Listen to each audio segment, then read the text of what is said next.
Sharq yulduzlari to'qnashuvi 26-iyul UFC Abu Dhabi.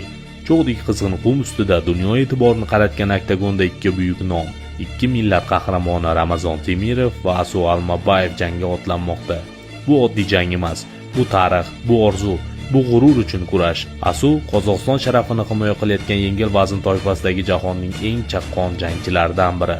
Har bir zarbasi hisobli, harakatida tajriba, yuragida esa g'alaba ishtiyoqi. Hamyurtimiz O'zbekiston faxri. Bu safar nafaqat o'zini, balki butun millatini ko'rsatmoqchi. Ustida bosim ko'p, lekin undagi iroda undan-da ko'proq.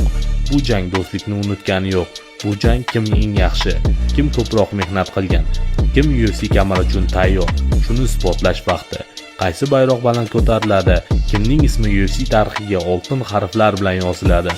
Ma'lumot o'rnida Asu 21-3 rekord bilan, Ramazon Temirovda esa 19-2. Hamyurtimizga omad tilaymiz.